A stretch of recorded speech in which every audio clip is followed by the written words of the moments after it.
বৈরিতা করবে, যারা ইসলামের বিরুদ্ধে বিরুদ্ধাচরণ করবে, যারা মসজিদ মাদ্রাসার বিরুদ্ধে কথা বলবে, যারা উলামায়ে কেরামদের বিরুদ্ধে কথা বলবে, যারা দ্বীন ধর্মের বিরুদ্ধে কথা বলবে, যারা কোরআন হাদিসের বিরুদ্ধে কথা বলবে, ওদেরকেও হয়তো বা ফেরাউনের মতো চুবনি খেতে খেতে মরতে হবে, ঠিক কিনা জোরে বলে। এই জন্য আল্লাহ তাআলার কাছে আমরা ফরিয়াদ জানাই, বাংলাদেশ এখনো নিরাপদ আছে, বাংলাদেশ এখনো নিরাপদ আছে। অস্থিতিশীল কোনো পরিবেশ তৈরি করার মতো কেউ চেষ্টা করবেন না, কেউ ঘোলাটে কোনো পরিবেশ চেষ্টা করবেন না। বাংলাদেশ এখনো নিরাপদ আছে, আমাদের সমাজটা এখনো কলুষিত মুক্ত আছে। আমাদের মা বোনেরা বাহিরে বাহিরে গিয়ে আড্ডা দেয় না, আমাদের মেয়েরা বাহিরে বাহিরে গিয়ে পার্কে পার্কে গিয়ে আড্ডা দিচ্ছে না, আমাদের ছেলেরা অন্যত্র যত্রতত্র থেকে কোন একটা মেয়েদেরকে ধরে নিয়ে হেনস্থার শিকার করছে না। তার মানে হচ্ছে আমাদের এই সমাজটা এখনো নিরাপদ আছে। আরো একটি মেসেজ আপনাদেরকে আমি দিতে চাই, নিরাপদ ততদিন থাকবে যতদিন আপনাদের সন্তানদেরকে মাদ্রাসা মসজিদ মক্তবে পাঠাবেন, ঠিক কিনা জোরে বলেন। আমি কয়েকদিন আগেও বলেছি, আপনার সন্তানকে আপনি কোরআনের শিক্ষা দিবেন, এই দুনিয়াতে আপনি পিতামাতা হিসেবে সম্মান পাবেন, আখিরাতে জাহান্নাম থেকে মুক্তির একটি ফয়সালা এই সন্তানই আপনার জন্য করবে, ঠিক কিনা জোরে বলেন। স্কুল কলেজে ইউনিভার্সিটিতে জেনারেল শিক্ষা তো দেওয়া হয়, আমরা শুধুমাত্র আরবি নিয়েই যে বসে আছি তা নয়, বরঞ্চ ওদের চাইতে আমরা টাইট ফিট ভাবে আলহামদুলিল্লাহ আমাদের মাদ্রাসায় হাদিস কোরআন সহ নামাজ, দোয়া, তাসবিহ, তাহলিম, জিকির আজকার সহ বাংলা, অঙ্ক, ইংরেজি A to Z বাচ্চাদেরকে শেখানো হচ্ছে। তার সবচাইতে বড় একটি বিষয় শেখানো হয় যে এই দুনিয়াতে থেকে পিতামাতার খেদমত করতে হবে এবং আল্লাহ তাআলাকে রাজি এবং খুশি করতে হবে, ঠিক কিনা। তবেই দুনিয়া এবং আখিরাত উভয় জাহানি আমাদের জন্য সফল, ঠিক কিনা। সাইয়্যিদনা মূসা আলাইহিস সালাতু ওয়াস সালামের দিকে তাকিয়ে দেখুন, তার পিছনে শত্রু, সামনে সাগর, লোহিত সাগর, পিছনে যারা আছে তারা মরণাস্ত্র নিয়ে আছে, হ্যাঁ, মরণ যন্ত্র নিয়ে আছে, আর সামনে যে লোহিত সাগর সেখানে ঝাঁপ দিলেও তার মৃত্যু নিশ্চিত, ঠিক কিনা। এই দুইয়ের মাঝখানে যে মূসা আলাইহিস সালাতু ওয়াস সালাম ছিলেন, তার কোনো ভয় ছিল না। কেন ছিল না? তার সম্পর্ক কার সাথে? সম্পর্ক আল্লাহর সাথে। একটু কাছাকাছি চলে আসি, 1500 বছর আগে যাকে আল্লাহ তাআলা পাঠিয়ে দিলেন আমাদের মাঝে, তার অবস্থাটা কেমন ছিল? কুফফারে মক্কার অত্যাচারে, নির্যাতনের স্টিম রোলারের কারণে তিনি অত্যাচারে জর্জরিত হয়ে মক্কা নগরী, মাতৃভূমি ত্যাগ করতে তিনি বাধ্যই হলেন, ঠিক কিনা। তারপরও তিনি কি বলেছেন একবারের জন্য যে আমি ভয় পাচ্ছি? জোরে বলেন। হযরত আবু বকর সিদ্দিক রাদিয়াল্লাহু তাআলা আনহুকে নিয়ে তিনি হিজরতের উদ্দেশ্যে বের হয়েছেন। পথিমধ্যে কোথাও আশ্রয় নেওয়ার প্রয়োজন হয়েছে, আশ্রয় নিয়েছেন ছোট্ট একটি গুহার মধ্যে। হযরত আবু বকর বলতেছেন, ইয়া রাসূলুল্লাহ, ইয়া হাবিবাল্লাহ, আমাদেরকে তো ওই যে শত্রুপক্ষ আসতেছে আমাদেরকে দেখে ফেলবে, আমাদের তো আর কোনো উপায় নেই। তখনই কি আল্লাহ রাসূল বলেছেন যে আমি ভয় পাচ্ছি? কি বলেছেন? না, ওয়ালা তাহজান ওয়ালা খাউফুন আলাইহিম ওয়ালা হুম ইয়াহজানুন। আল্লাহ আমাদের সাথে আছে, আল্লাহ আমাদের সাথে আছে, আমাদের ভয় পাওয়ার কোনো কারণ নাই। আজও মনে করি পৃথিবী সৃষ্টি লগ্ন থেকে নিয়ে, শুধুমাত্র সৃষ্টি লগ্ন থেকে নিয়ে নয়, এই পৃথিবীটাকে সৃষ্টি করার আগেই আল্লাহ রাব্বুল আলামিন মিস্টার ইবলিস সহ সমস্ত ফেরেশতাকুলদের সম্মুখে আমাদেরকে আল্লাহ তাআলা আমাদেরকে মর্যাদা বাড়িয়ে দিয়েছেন। তখনও সেদিন কিন্তু প্রশ্নের সম্মুখীন হয়েছিলাম আমরা, কারণ ইবলিস শয়তানকে বলা হয়েছিল অসজুদু, তুমি সেজদা করো। ইবলিস শয়তান যুক্তি দিয়েছিল, না আমি সেজদা করতে পারি না, আমি সেজদা করব না। কেন? আমি আগুনের তৈরি। আমি কিসের তৈরি? যুক্তি, যুক্তি দেখেন, আমি আগুনের কাজ হচ্ছে উপর দিকে যাওয়া।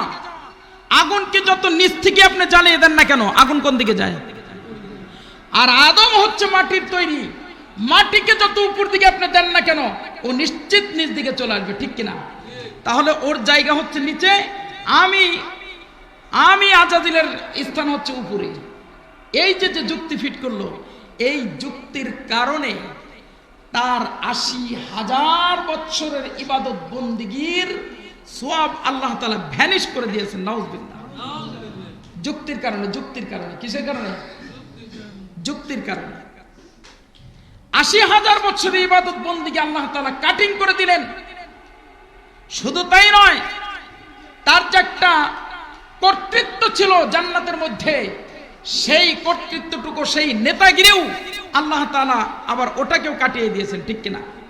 তার মানে তার ৮০,০০০ বছর ইবাদত বন্দিগির সওয়াব হারিয়ে ফেললো, এবং তার যে ক্ষমতা ছিল এই যুক্তি দেওয়ার কারণে তার ক্ষমতাটা থেকেও সে নিজেও ক্ষমতাচ্যুত হয়ে গেল। ঠিক কিনা? আজও বাংলাদেশে যেই সমস্ত ব্যভিচারিণীরা, যেই সমস্ত পতিতাবৃত্তিরা, যে সমস্ত নষ্টা মহিলারা যারা যুক্তি দিচ্ছে যে আমার দেহ আমি দিব, আমার দেহ যেখানে ইচ্ছে ওখানে দিব, আমার দেহ যেইভাবে ইচ্ছে ওইভাবে দিব, আমার দেহ যাকে ইচ্ছে তাকে দিব, আমার দেহের ব্যাপারে আপনার সিদ্ধান্ত নেওয়ার কিছু নেই, এই যুক্তি যারা দেয়, তাহলে ওরাও ওদের জিন্দেগির সমস্ত ইবাদত বন্দিগির সওয়াবগুলো ভ্যানিশ করে ফেলতেছে ওদের কারণে। ঠিক কিনা?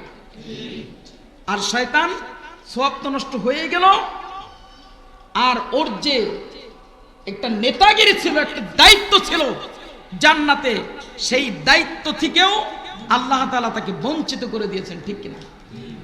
আজও বাংলাদেশে যারা, যে সমস্ত নারীবাদীরা, যারা নারীত্ব আর সতীত্ব নিয়ে, অন্যান্য মা বোনদের বিষয়টা নিয়েও যারা উল্টাপাল্টা মন্তব্য করে, ওরাও হয়তোবা খুব অচিরেই বাংলাদেশ থেকে বিতাড়িত হয়ে যাবে। ঠিক কিনা জোরে বলেন? কারণ আমার সমাজে কেউ নোংরামি করবে, এটা কি আমরা চাই? আপনি বলেন আমার মেয়ে পর্দাহীন আর বেলাল্লাপনা বেহায়াপনা করে করে ঘুরে বেড়াক এলাকার মধ্যে, এটা কি আপনি চান? আপনার স্ত্রী বেপর্দা হয়ে ঘোরাফেরা করে চান? আল্লাহ তাআলা যেন আমাদেরকে হেফাজত করেন। সকলে বলুন আমিন। বলতেছিলাম আলোচনার শুরুতেই যে আল্লাহ যাকে হেফাজত করে নিয়েছেন তার কোনো ভয় ভীতি থাকতে পারে?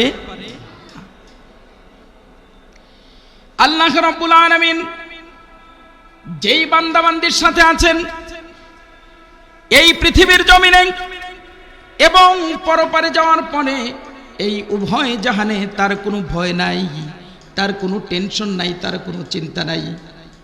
তাকিয়ে দেখুন সাইয়্যিদনা ইব্রাহিম আলাইহিস সালাতু ওয়াস সালামের দিকে, যিনি নবীকুলদের মধ্যে একজন অন্যতম নবী।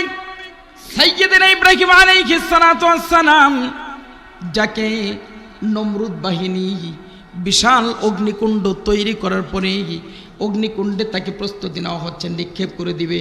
চিৎকার দিয়ে বলি নাউজুবিল্লাহ। আর একটু জোরে বলি নাউজুবিল্লাহ। অগ্নিকুণ্ডের মধ্যে তাকে নিক্ষিপ্ত করা হবে, পূর্ণ প্রস্তুতি চলছে। আর এদিকে সাইয়্যিদনা ইব্রাহিমকে মাঝে মধ্যে গিয়ে নমরুদের সেনাবাহিনীর মধ্যে থেকে কেউ কেউ ঠাট্টা বিদ্রুপ করছে, উপহাস করছে। ওগো নবী ইব্রাহিম, আপনি তো নাকি নবী হয়েছেন, আপনার নবীগিরি আজকে আমরা দেখায় দেব। নাউজুবিল্লাহ। আপনাকে একটু পরেই ওই যে অগ্নিকুণ্ডের মধ্যে নিক্ষিপ্ত করা হবে, একটু পরে আপনাকে কিন্তু অগ্নিকুণ্ডের মধ্যে ছেড়ে দেওয়া হবে, তখন দেখা যাবে আপনার নবীওয়ালার পাওয়ার কতটুকু। চিৎকার দিয়ে বলি নাউজুবিল্লাহ। ওরা বিশ্বাসই করতো না, ওরা ঠাট্টা বিদ্রুপ করতো যে নবীওয়ালার পাওয়ার কতটুকু, তোমার নবীর পাওয়ার কি আছে তুমি দেখাও, তুমি যদি দেখাতে পারো আমরা ঈমান আনবো। এটাও মিথ্যা কথা ছিল।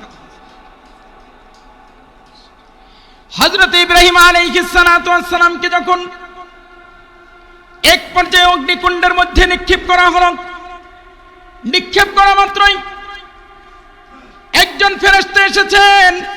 ফেরেশতা এসে সালাম দিয়েছেন, আসসালামু আলাইকুম ইয়া নবী আল্লাহ, ইয়া ইব্রাহিম, সাইয়্যিদনা ইব্রাহিম। ও ইব্রাহিম, আপনাকে আমি সালাম, আপনার উপরে শান্তি বর্ষিত হোক।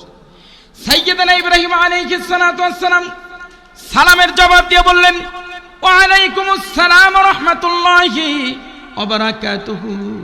কে তুমি, কে তুমি, কে তুমি? ফেরেশতা বলতেছে, আমি আল্লাহর পক্ষ থেকে ফেরেশতা, আমি আপনার এই অবস্থা দেখে আজকে পুরা ফেরেশতা কুল জাতি মর্মাহত এবং ব্যথিত, বড়ই ভারাক্রান্ত হৃদয় নিয়ে আপনার কাছে এসেছি। ওগো আল্লাহর নবী ইব্রাহিম, বলুন আপনাকে আমি সহযোগিতা করব কিনা, আপনাকে আমি হেল্প করার জন্য এসেছি। ইব্রাহিম আলাইহিস সালাতু ওয়াস সালাম বলতেছেন, ওগো আল্লাহর ফেরেশতা, আমি যেখানে অগ্নিকুণ্ডের মধ্যে নিক্ষিপ্ত হয়েছি, নিশ্চয় এটা আল্লাহ তাআলা দেখেছেন, অবশ্যই আল্লাহ রাব্বুল আলামিন দেখেছেন। কারণ আল্লাহ তাআলা মহাগ্রন্থ কোরআনুল কারীমের মধ্যে বলেন, ওয়া হুয়া মাআকুম আইনামা কুনতুম আল্লাহু বিমা তা'মালুনা বাসীর। আল্লাহ রাব্বুল আলামিন জানেন।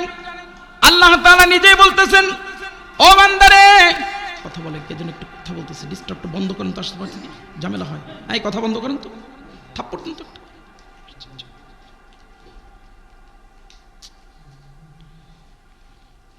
আল্লাহ নবী ইব্রাহিম আলাইহিস সালাতু ওয়াস সালাম ফেরেশতাকে ডেকে বলতেছেন, আমি যেখানে নিক্ষিপ্ত হয়েছি, আমি যে অগ্নিকুণ্ডের মধ্যে নিক্ষিপ্ত হয়ে গেছি, অবশ্যই আমার আল্লাহ তাআলা তিনি দেখতেছেন। তিনি তো সব কিছু দেখেন। তিনি শুধু দেখেন তা নয়, প্রত্যেকটি বান্দা বান্দির তিনি সাথে আছেন। সুবহানাল্লাহ বলি। কারণ আল্লাহ তাআলা বললেন, ওয়া হুয়া মাআকুম আইনামা কুনতুম আল্লাহু বিমা তা'মালুনা বাসীর। ও বান্দারে, তুমি যেখানেই থাকো না কেন, আর যা কিছু করো না কেন, তুমি যেখানেই যে অবস্থায় থাকো না কেন, তুমি যা কিছু করো না কেন, সব কিছু আমি আল্লাহ তাআলা পুঙ্খানুপুঙ্খানু ভাবে দেখি। শুধু দেখি তা নয়, একদম সমুদ্রের অতল গহ্বর তলে ছোট্ট থেকে ছোট্ট প্রাণী, ক্ষুদ্র থেকে ক্ষুদ্র প্রাণী, এই প্রাণীর হাত পা রাতের আধারে যে নড়াচড়া করে, ওই হাত পায়ের আওয়াজ, নাড়াচাড়ার আওয়াজ পর্যন্ত আমি আল্লাহ তাআলা শুনতে পাই। সুবহানাল্লাহ। হযরত ইব্রাহিম আলাইহিস সালাতু ওয়াস সালাম ফেরেশতাকে ডেকে বলতেছেন, তুমি যে আমাকে এখানে হেল্প করার জন্য এসেছো, তুমি যে আমাকে সহযোগিতার হাত বাড়ানোর জন্য এসেছো, আল্লাহ রাব্বুল আলামিন কি তোমাকে পাঠিয়েছেন, নাকি তুমি নিজেই নিজের ইচ্ছা থেকে চলে এসেছো? ফেরেশতা বলতেছে, আল্লাহর নবী ইব্রাহিম, আল্লাহ রাব্বুল আলামিন আমাকে এখনো পর্যন্ত অর্ডার দেন নাই, আমি নিজেই নিজের পক্ষ থেকে চলে এসেছি।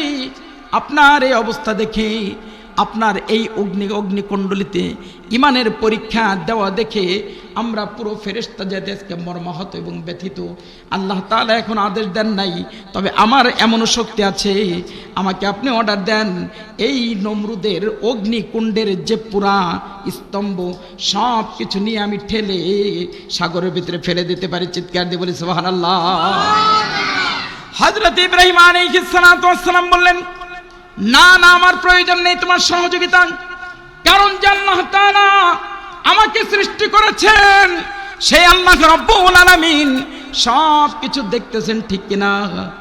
ওই আল্লাহ তাআলা সব কিছু দেখেন, ঠিক কিনা? আমরা যদি অগ্নিকুণ্ডের মধ্যে পড়ে যাই, কে দেখেন? আমরা যদি কুয়ার মধ্যে পড়ে যাই, কে দেখেন? আমরা যদি নদীর মধ্যে পড়ে যাই, কে দেখেন? সাইয়্যিদনা ইব্রাহিম আলাইহিস সালাতু ওয়াস সালামকে কে দেখেছিলেন? হযরত ইউনূস আলাইহিস সালাতু ওয়াস সালাম মাছের পেটের মধ্যে দীর্ঘ 40 দিন ছিলেন, কে তাকে বাঁচিয়ে রেখেছেন? আর একটু গলা চিৎকার দিয়ে বলুন, কে? আল্লাহ। হযরত ইব্রাহিম আলাইহিস সালাতু ওয়াস সালামকে তিনি বাঁচালেন। অগ্নিকুণ্ডলীকে তিনি আদেশ দিলেন, হে আগুন, তোর স্বভাব হচ্ছে জ্বালিয়ে পুড়ে ছারখার করে দেওয়া। তোর স্বভাব চরিত্র হলো তুই যেখানে গিয়ে লেগে যাস, সেখানেই তো তুই চূর্ণ বিচূর্ণ করে দেস, ঠিক কিনা? ছারখার করে দেস, ঠিক কিনা? এই যে কয়েকদিন আগে যুদ্ধ বিগ্রহের ভিতর দিয়ে দেখে গেল, আমেরিকার ভিতরে আগুন জ্বলে এলাকাকে এলাকা, ভূখণ্ডকে ভূখণ্ড ছারখার করে দিয়েছে। শুধু তাই নয়, যারা দিনদার মুসলমান, মুত্তাকি, পরহেজগার, ইমানদারদের উপরে যারা শত্রুতা পোষণ করছে, সেই ইসরায়েলকেও আল্লাহ তাআলা আগুন দিয়ে জলাঞ্জলিত করে ছারখার করে দিয়েছেন, ঠিক কিনা? হযরত ইব্রাহিম আলাইহিস সালাতু ওয়াস সালাম ফেরেশতাকে যখন এই কথা বললেন, যে আল্লাহ রাব্বুল আলামিন আমাকে সৃষ্টি করেছেন, সেই আল্লাহ তাআলা সব কিছু দেখছেন, অতএব তোমার এখানে মতবাড়ি করার কোনো প্রয়োজন নেই, তোমার সহযোগিতা আমার একটু প্রয়োজন নেই। যে আল্লাহ তাআলা আমাকে সৃষ্টি করেছেন, ওই আল্লাহ তাআলা হায়াতের মউত, মালিকের মউত, মালিকের মৌতের মালিক, হায়াতের মালিক ওই আল্লাহ তাআলাই যেহেতু সব কিছু দেখতেছেন, অতএব সাহায্য যদি চাইতে হয় একমাত্র আমরা কার কাছে যাব? জোরে বলেন, কার কাছে যাব? হযরত ইব্রাহিম আলাইহিস সালাতু ওয়াস সালাম সাহায্যের লক্ষ্যে এই অগ্নিকুণ্ডের মধ্যে হাত দুটোকে তিনি বাড়িয়ে দিয়ে উপর দিকে তিনি তাকিয়ে বললেন, আল্লাহ হাসবুনাল্লাহু নি'মাল মাওলা ওয়া নি'মাল ওয়াকিল। আমার জীবনের সমস্ত বিপদ আপদ থেকে, সমস্ত বিপদগ্রস্ততা থেকে রক্ষা করার মালিক যিনি, চিৎকার দিয়ে বলুন মুসলমানের সন্তান তিনি কে? আর একটু জোরে বলুন তিনি কে? আল্লাহ রাব্বুল আলামিন বড় খুশি হয়ে গেলেন। সাইয়্যিদানা ইব্রাহিম আলাইহিস সালাতু ওয়াস সালামের জবান থেকে যখন কিনা এই বাক্য বের হলো, অগ্নিকুণ্ডের মধ্যে নিক্ষিপ্ত থাকা অবস্থায়ও যখন ইব্রাহিম আলাইহিস সালাতু ওয়াস সালামের মুখ থেকে এই বাক্য যখন বের হয়ে গেল, আহারে আমি অগ্নিকুণ্ডেই থাকি আর কুয়ার ভিতরে নিক্ষিপ্ত হই না কেন, যিনি সব কিছু দেখেন তিনি কে? আল্লাহ তাআলা এই কথাটা শোনার পরে খুশি হয়ে গেলেন। হযরত ইব্রাহিম আলাইহিস সালাতু ওয়াস সালামকে আল্লাহ তাআলা বললেন, ওগো আমার নবী ইব্রাহিম, এতটা বিপদগ্রস্ততার মধ্যে থেকেও যখন তুমি আমাকে ভুলতে যাও নাই, যখন তুমি আমাকে ভুলে বসো নাই, ও ইব্রাহিম কথা দিলাম তোমাকে আমিও ভুললাম না। চিৎকার দিয়ে বলি সুবহানাল্লাহ। আল্লাহ তাআলা তৎক্ষণাৎ অগ্নিকুণ্ডকে অর্ডার করে দিলেন, কুলনা ইয়া নারু কুনি বারদাও ওয়া সালামান আলা ইব্রাহিম। আল্লাহু আকবার। আল্লাহ রাব্বুল আলামিন বলতেছেন, আগুন শোনো, তুমি আমার সৃষ্ট, তুমি আমার সৃষ্ট মাখলুক, আমার সাইয়্যিদানা ইব্রাহিমও মাখলুক, তবে তিনি আশরাফুল মাখলুক। শুধু আশরাফুল মাখলুক নয়, সমস্ত সৃষ্টিকুলদের মধ্যে থেকে মানব জাতি সর্বশ্রেষ্ঠ, ঠিক কিনা? এই মানব জাতির ভিতরে আবার নবী রাসূল তারা সবচাইতে উত্তম, ঠিক কিনা? সাইয়্যিদানা ইব্রাহিম আলাইহিস সালাতু ওয়াস সালাম আল্লাহ তাআলার একজন মাকবুল নবী, একজন প্রিয় নবী। আল্লাহ রাব্বুল আলামিন অগ্নিকুণ্ডকে অগ্নিকুণ্ডকে অর্ডার দিলেন, ও আগুন তোমার স্বভাব হচ্ছে জ্বালিয়ে দেওয়া, পুড়িয়ে দেওয়া, ছারখার করে দেওয়া, তবে আজকে তুমি তোমার স্বভাবের বিপরীত কাজ করতে হবে। আমার ইব্রাহিমের জন্য এমন তুমি আরামদায়ক হয়ে যাও, এমন শান্তি প্রিয় তুমি হয়ে যাও, হযরত ইব্রাহিমের যেন আগুনে অধিক পরিমাণ তাপ না লেগে তার শরীরটা ঝলসে না যায়, আবার এমন ঠান্ডা হয়েও না যেন ইব্রাহিমের কষ্ট হয়ে যায়। এই গরম এবং ঠান্ডা উভয়ের মাঝে তুমি শান্তিপ্রিয় হয়ে যাও। সুবহানাল্লাহ। অগ্নিকুণ্ড তখন আল্লাহ রাব্বুল আলামিন আদেশ পেয়ে গেলেন, আগুন তখন ফুলের বাগানে পরিণত হয়ে সাইয়্যিদানা ইব্রাহিম আলাইহিস সালাতু ওয়াস সালামের জন্য এমন আরামদায়ক হয়ে গেল। এদিকে নমরুদের সেনাবাহিনীরা বলতেছে, লিডারের কাছে গিয়ে কানে কানে বলতেছে, লিডার সাহেব অবস্থা তো বেকুদিক, অবস্থা তো খারাপ, কেন কেন কেন কি হয়েছে? যে ইব্রাহিমকে আমরা অগ্নিকুণ্ডের মধ্যে নিক্ষেপ করেছি সেই ইব্রাহিম তো চিৎকার করবে, চেঁচামেচি করবে দূরের কথা। আমি দেখলাম অগ্নিকুণ্ডের মধ্যে, আমি দেখে আসলাম হযরত ইব্রাহিম তিনি বড় আনন্দের সাথে ওখানে বসে আছেন। হযরত ইব্রাহিম অগ্নিকুণ্ডের মধ্যে বসে বসেও আল্লাহ রাব্বুল আলামিনের তাসবিহ তাহলিম করতেছেন। সুবহানাল্লাহ। তাহলে অগ্নিকুণ্ডের মধ্যেও আল্লাহ তাআলা আমাদেরকে হেফাজত করতে পারেন কি পারেন না? জোরে বলেন, জোরে বলেন, পারেন কি পারেন না? তাহলে এখনো মুসলমান, যেই সমস্ত মুসলমানেরা বিপদগ্রস্ত আছি, হযরত ইব্রাহিম আলাইহিস সালাতু ওয়াস সালামকে আল্লাহ তাআলা পাঠিয়েছেন, হেফাজত করেছেন। শুধু তাই নয়, হযরত মূসা আলাইহিস সালাতু ওয়াস সালামের ইতিহাস তো জানাই আছে। ফিরাউনের বাহিনী যখন কিনা হামলা করলো, তার উপরে আক্রমণ করার জন্য প্রস্তুতি নিল, হযরত মূসা আলাইহিস সালাতু ওয়াস সালাম তার দলবল সহ যখন কিনা সারাটা রাত চলতে চলতে ক্লান্ত হয়ে গেছেন, সামনে যে পার হবেন, সামনে গিয়ে দেখে বিশাল লোহিত সাগর। এই লোহিত সাগরের সম্মুখ পানে গিয়েই তার যারা সহযোগী ছিল, তার যারা সাহাবাবৃন্দ ছিলেন, তারা বললেন যে, ওগো আল্লাহর নবী মূসা, এখন কি উপায় হবে?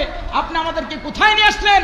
তারা হতাশাগ্রস্ত হয়ে বললেন যে, পিছনে আমাদের শত্রুপক্ষ, তাদের হাতে মরণাস্ত্র আছে, মরণাপন্ন অস্ত্র আছে, যেই অস্ত্রের আঘাত করলে যে কেউ মৃত্যুবরণ করতে বাধ্য হবে।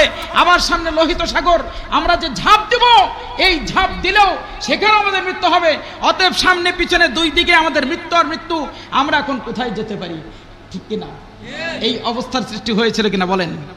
হযরত মূসা আলাইহিস সালাতু ওয়াস সালাম বললেন, ধৈর্য ধারণ করো, সবর করো, চিন্তার কোনো কারণ নাই।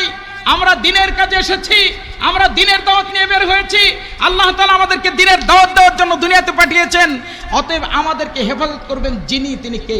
আল্লাহ। জোরে বলেন, তিনি কে? আল্লাহ রাব্বুল আলামিন তাকে হেফাজত করলেন। আল্লাহ রাব্বুল আলামিন তাকে হেফাজত করলেন। ঘটনা অনেক লম্বা চওড়া। সাগরের ভিতরে আল্লাহ তাআলা একাধিক রাস্তা বের করে দিলেন। হযরত মূসা আলাইহিস সালাতু ওয়াস সালাম সহ তার দলবল সহ সকলেই নিরাপদে পার হয়ে গেলেন। এদিকে যারা কাফির, বেদিন, মুরতাদ, মুশরিকের গোষ্ঠী ছিল, ফেরাউনের দলবল সহ তারা প্রত্যেকেই লোহিত সাগরে ইঁদুরের বাচ্চার মতো চুবানি খেয়ে খেয়ে মারা গেছে, ঠিক কিনা জোরে বলেন? আজও পর্যন্ত যারা ইসলামের বৈরিতা করবে, যারা ইসলামের বিরুদ্ধে বিরুদ্ধাচরণ করবে, যারা মসজিদ মাদ্রাসার বিরুদ্ধে কথা বলবে, যারা উলামায়ে কেরামদের বিরুদ্ধে কথা বলবে, যারা দিন ধর্মের বিরুদ্ধে কথা বলবে, যারা কোরআন হাদিসের বিরুদ্ধে কথা বলবে, ওদেরকেও হয়তো বা ফেরাউনের মতো চুবনি খেতে খেতে মরতে হবে, ঠিক কিনা জোরে বলেন? এই জন্য আল্লাহ তাআলার কাছে আমরা ফরিয়াদ জানাই, বাংলাদেশ এখনো নিরাপদ আছে, বাংলাদেশ এখনো নিরাপদ আছে। অস্থিতিশীল কোনো পরিবেশ তৈরি করার মতো কেউ চেষ্টা করবেন না, কেউ ঘোলাটে কোনো পরিবেশ চেষ্টা করবেন না। বাংলাদেশ এখনো নিরাপদ আছে। আমাদের সমাজটা এখনো কলুষিত মুক্ত আছে। আমাদের মা বোনেরা বাহিরে বাহিরে গিয়ে আড্ডা দেয় না, আমাদের মেয়েরা বাহিরে বাহিরে গিয়ে পার্কে পার্কে গিয়ে আড্ডা দিচ্ছে না, আমাদের ছেলেরা অন্যত্র যত্রতত্র থেকে কোন একটা মেয়েদেরকে ধরে নিয়ে হেনস্থার শিকার করছে না। তার মানে হচ্ছে আমাদের এই সমাজটা এখনো নিরাপদ আছে। আরো একটি মেসেজ আপনাদেরকে আমি দিতে চাই, নিরাপদ ততদিন থাকবে যতদিন আপনাদের সন্তানদেরকে মাদ্রাসা, মসজিদ, মক্তবে পাঠাবেন, ঠিক কিনা জোরে বলেন? আমি কয়েকদিন আগেও বলেছি, আপনার সন্তানকে আপনি কোরআনের শিক্ষা দিবেন, এই দুনিয়াতে আপনি পিতামাতা হিসেবে সম্মান পাবেন, আখিরাতে জাহান্নাম থেকে মুক্তির একটি ফয়সালা এই সন্তানই আপনার জন্য করবে, ঠিক কিনা জোরে বলেন?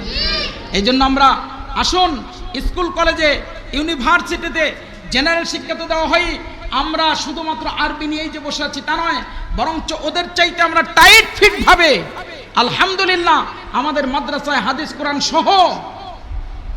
কোরআন সহ নামাজ, দোয়া, তাসবিহ, তাহলিম, জিকির, আজকার সহ বাংলা, অঙ্ক, ইংরেজি A to Z বাচ্চাদেরকে শেখানো হচ্ছে। তার সবচাইতে বড় একটি বিষয় শেখানো হয় যে এই দুনিয়াতে থেকে পিতামাতার খেদমত করতে হবে এবং আল্লাহ তাআলাকে রাজি এবং খুশি করতে হবে, ঠিক কিনা? তবেই দুনিয়া এবং আখিরাত উভয় জাহানে আমাদের জন্য সফল, ঠিক কিনা? আল্লাহ রাব্বুল আলামিন যেন আমাদেরকে আজকের এই কথাটুকুর ভিতরে, বিশেষ করে শেষ যে কথা, আমরা আমাদের সন্তানদেরকে মাদ্রাসায় দেওয়ার ব্যাপারে আমরা ওয়াদাবদ্ধ, আমরা প্রতিশ্রুতিবদ্ধ। আল্লাহ তাআলা যেন মাদ্রাসার ব্যাপারে আমাদের সন্তানদেরকে ভর্তি করার মতো তৌফিক এনায়েত করেন। সকলে বলুন আমিন। ওয়া আখিরু দাওয়ানা আনিল হামদুলিল্লাহি রাব্বিল আলামিন।